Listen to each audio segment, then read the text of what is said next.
Assalamu alaikum dear students. Today our topic is solid state physics. Solid state physics.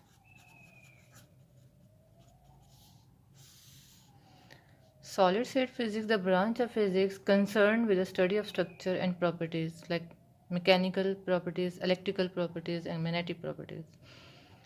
Properties of solids are dependent on structure like hardness, electrical conductivity, magnetism, ductile. Ductile क्या होता है? Ability to be stretched, like wire को आप stretch करें तो वो ductile है. Malleable, इसका मतलब होता है ability to be compressed, like gold. Gold को आप एक थिन लेयर में भी कन्वर्ट कर सकते हैं. अब classification of solids. Solids can be classified on the basis of the bonds that hold the atoms or molecules together. Like इसकी 4 टाइप्स हैं. फर्स्ट है ionic solids,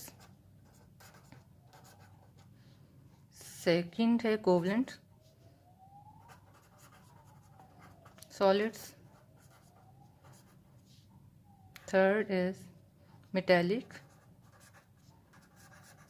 solids, and fourth is molecular solids.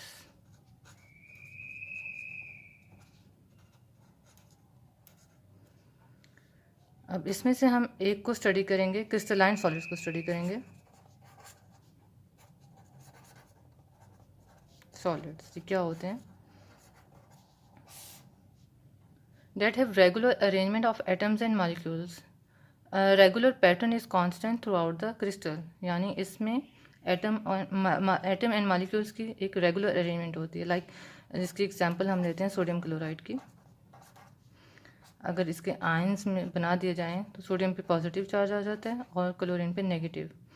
अगर इसको हम इस form में लिखें तो ये पॉजिटिव और ये नेगेटिव, और यहाँ पे बहुत से पॉजिटिव और नेगेटिव चार्जेस होते हैं. तो जो पॉजिटिव है वो नेगेटिव को अट्रैक्ट करेगा और नेगेटिव पॉजिटिव को. इस तरीके से यहाँ पर एक सीक्वेंस में ये इसको पॉजिटिव को और यहाँ पर नेगेटिव, फिर नेगेटिव पॉजिटिव, अभी खुद ही एक दूसरे के साथ अट्रैक्ट होते रहते हैं, क्योंकि नेगेटिव पॉजिटिव को अट्रैक्ट करता है और नेगेटिव नेगेटिव को रिपेल करता है. यहाँ पर पॉजिटिव आ जाएगा और यहाँ पर नेगेटिव आ जाएगा. अब ये इन्होंने एक खुद ही रेगुलर पैटर्न बना दिया. इसको आयोनिक कंपाउंड कहते हैं. ये एग्जांपल है क्रिस्टलाइन सॉलिड्स की. इसके और भी एग्जांपल्स हैं. नंबर 1, इन मेटल. मेटल में इसकी एग्जांपल कॉपर की है, आयरन है, जिंक है, और भी बहुत सी एग्जांपल हैं. इसी तरीके से इन सेरेमिक्स.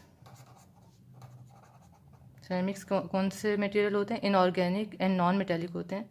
इसके एग्जांपल सिरकोनिया है. और इन सेमीकंडक्टर्स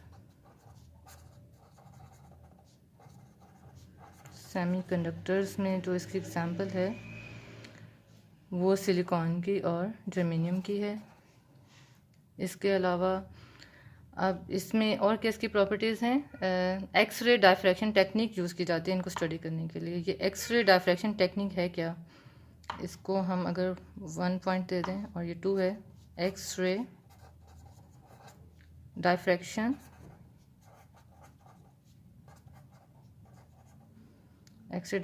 टेक्निक्स.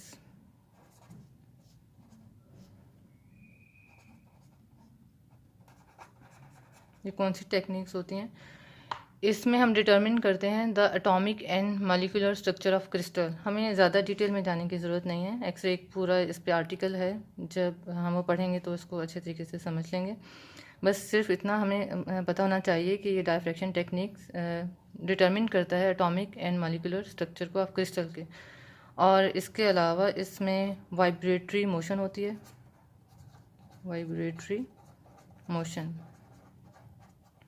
मोशन क्या होती है?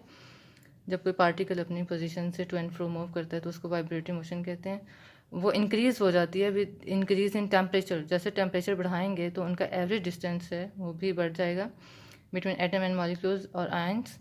और इसका एक सर्टेन लिमिट होती है. Then its structure suddenly break up जब वो लिमिट क्रॉस करता है तो वो स्ट्रक्चर टूट जाता है एंड सॉलिड मेल्ट्स, और फिर सॉलिड जो होते हैं वो मेल्ट हो जाते हैं। इनके दरमियान फोर्सेस होती हैं, कोहेसिव फोर्सेस होती हैं। कोहेसिव फोर्सेस, ये कौन सी फोर्सेस होती हैं? इंटरमॉलिक्यूलर अट्रैक्टिव फोर्सेस होती हैं, जो मॉलिक्यूल्स को आपस में जुड़े हुए होते हैं, उसको कोहेसिव फोर्सेस कहते हैं। ये तो था क्रिस्टलाइन सॉलिड का एक इंट्रोडक्शन। अब इसकी एग्जांपल्स कौन कौन सी हैं? इसमें आ जाता है diamond is the most decent example, सबसे जो कॉमन एग्जांपल है वो डायमंड की है। उसके अलावा इसमें आ जाती है कोर्स, जो एक्सटेंसिवली यूज्ड होता है in manufacturing of watches and clock, और रॉ मटेरियल इंडस्ट्री में रॉ मटेरियल के तौर पे यूज़ होता है। ये सब क्रिस्टलाइन सॉलिड के एग्जांपल हैं। नेक्स्ट आ जाता है हमारे पास अमॉर्फस सॉलिड।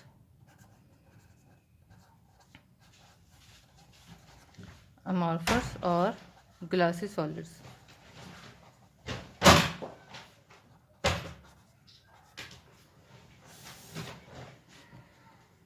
ये इरेगुलर होते हैं, इनकी कोई ख़ास अरेंजमेंट नहीं होती। They are more like liquid with disorder structure frozen in it, यानी इनको सॉलिड लिक्विड भी कहते हैं। इसकी एग्जांपल जो आ जाती है वो है, इसमें ग्लास है, प्लास्टिक, रबर, सब अमॉर्फस सॉलिड की एग्जांपल्स हैं। Gel, metallic glass,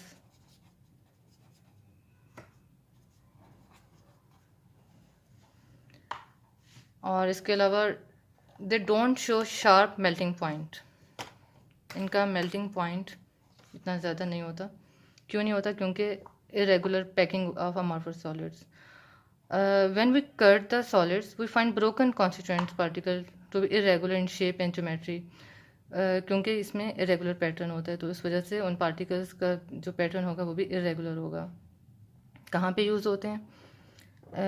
glass is widely use in packaging, यानी रिसाइकलिंग, रीयूज़, इसको हम प्रॉपरली कर सकते हैं। Utensils in the construction of building में, विंडो लाइटनिंग में। रबर कहाँ यूज़ होता है? टायर्स, फुटवेयर, रोप्स, ये इसकी एग्जांपल्स हैं। और थर्ड आ जाता है पॉइंट, वो है पॉलीमेरिक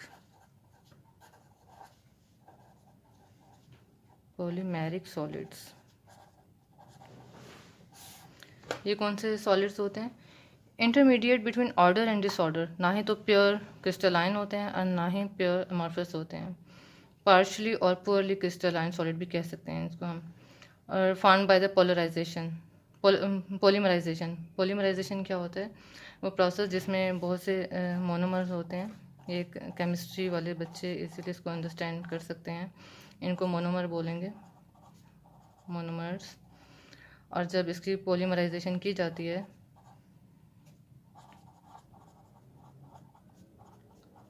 तो ये क्या करते हैं? इस तरीके से इनका स्ट्रक्चर बन जाता है ऑर्डर में।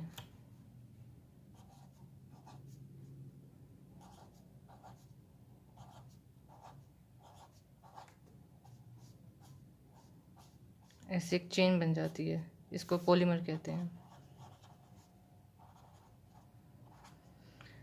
तो इसमें पॉलीमराइजेशन में क्या होता है कि एक ख़ास सीक्वेंस में चेन रिएक्शन होता है। इसको हम अगर फार्मूला से रिप्रेजेंट करें तो ऐसे करेंगे।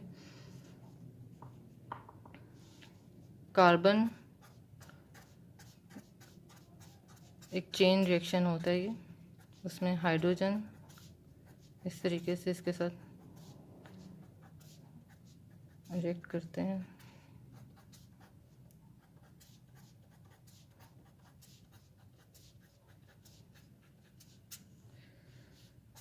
जी, ये जो एक चेन बनती है इसको हम पॉलीमराइजेशन कहते हैं, पॉलीमर्स कहते हैं। Polymers consist of chemical combination of, ये सी के साथ जिसका कॉम्बिनेशन होता है जिन जिन एलिमेंट्स का, वो हैं ऑक्सीजन है,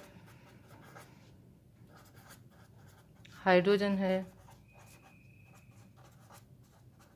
नाइट्रोजन। पॉलीमर्स की 2 टाइप्स होती हैं, एक तो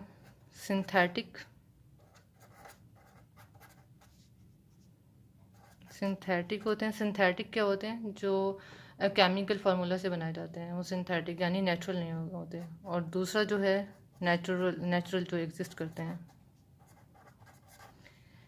इनकी एग्जांपल सिंथेटिक पॉलीमर्स की कौन सी एग्जांपल्स हैं? नायलॉन। हमने ज़्यादा डिटेल में नहीं पढ़ना क्योंकि ये हमारा लॉन्ग क्वेश्चन नहीं है, शॉर्ट में इसकी बस इतनी प्रॉपर्टीज़ को आपने याद रखना है। पॉलीथीन, पॉलीस्ट्रीन,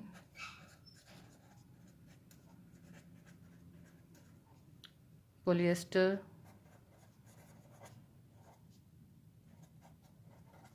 और टेफ्लॉन। ये इसके एग्जांपल्स और भी बहुत सी हैं, लेकिन हम चंद एग्जांपल को डिस्कस करेंगे। नेचुरल जो एग्जिस्ट करते हैं वो कौन सी हैं? DNA, cellulose, protein. ये चंद एग्जांपल्स हैं पॉलीमर्स की। और इसकी ग्रेविटी, स्पेसिफिक ग्रेविटी होती है वो कम होती है। क्यों? They are smaller density than solids, metallic and ceramic materials. यानी इनकी जो डेंसिटी है वो मेटालिक और सेरामिक्स के कंपैरेटिवली कम होती है। और it consist of light elements. जो पॉलीमर होते हैं वो लाइट एलिमेंट्स होते हैं, लाइक यही कार्बन, हाइड्रोजन, ऑक्सीजन, नाइट्रोजन। और जबकि जो मेटल्स होते हैं उसमें फेरिक आ जाता है, कॉपर आ जाता है, एल्युमिनियम आ जाता है। ये मेटल्स हैं और ये एग्जांपल है इसकी पॉलीमर्स की। और सिरेमिक में कैल्शियम, मैंगनीज, जिरकोनियम, ये चंद एग्जांपल्स आ जाती हैं। अब ये तो था हमने क्लासिफिकेशन पढ़ी है सॉलिड स्टेट फिजिक्स की। आज इसका इंट्रोडक्शन है जिसमें हमने उसकी टाइप्स पढ़ी हैं क्रिस्टलाइन, क्योंकि चैप्टर 17 ये है जो आप सॉलिड स्टेट फिजिक्स के बारे में पढ़ रहे हैं, जिसका इंट्रोडक्शन है। उसकी ब्रांचेस पढ़ी आपने, crystalline solids, amorphous solids, polymeric solids. और ये एक जो सबसे इम्पॉर्टेंट इसका है वो क्रिस्टल लैटिस है। क्रिस्टल लैटिस क्या है?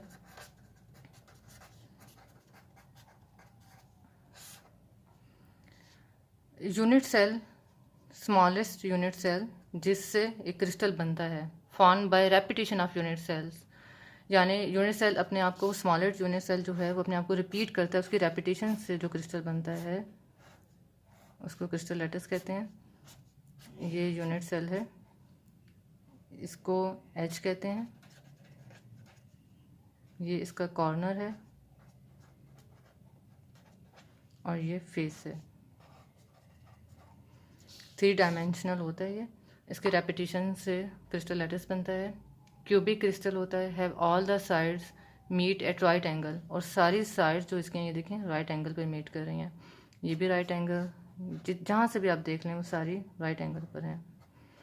और अगर इसकी एग्जांपल सोडियम क्लोराइड इसकी एग्जांपल है। इसको हम ड्रॉ करके देखते हैं किस तरीके से इसको ड्रॉ करेंगे इसके क्रिस्टल को। यहाँ पर इसका ख़ास मेथड है क्रिस्टल को ड्रॉ करने का। इसमें हम ऐसे सेल्स लेते हैं,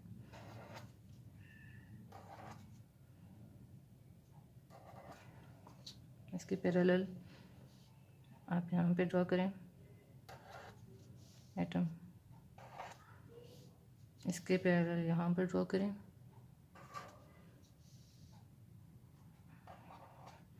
अब इनको जॉइन करते हैं।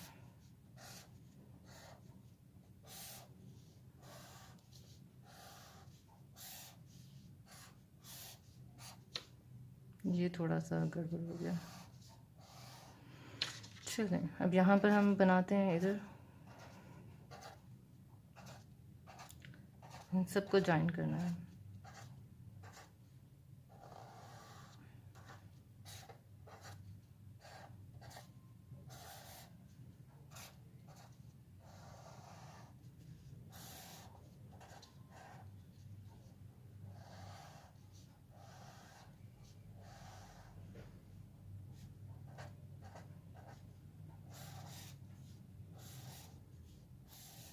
जी, ये सोडियम क्लोराइड का क्रिस्टल बन गया है। और इसमें जो इसके पॉइंट्स हैं ये सोडियम आयंस हैं और ये क्लोरीन के आयंस हैं। और इसको लेटिस पॉइंट कहते हैं। ये जो पॉइंट्स हैं इसको लेटिस पॉइंट कहते हैं। लेटिस पॉइंट क्या होता है? Regular arrangement of particles that form a crystal. ये देखें, रेगुलर अरेंजमेंट है सब। अगर आप देखें, मुझसे थोड़ा सा गलत बन गया है, लेकिन अगर आप सब क्यूब्स को देखें तो वो क्यूबिकल फॉर्म में है, इनका रेगुलर पैटर्न है इन सब का। तो जी बच्चों, ये क्रिस्टल लैटिस जो कि एक बेसिक यूनिट सेल से बनता है और क्यूबिकल शेप में होता है, उसको हम क्रिस्टल लैटिस कहते हैं। ये था आज का टॉपिक। आज जस्ट इसका इंट्रोडक्शन था, कल इंशाल्लाह हम इसकी डिटेल में इसको पढ़ेंगे। ओके बच्चों, अल्लाह हाफिज़।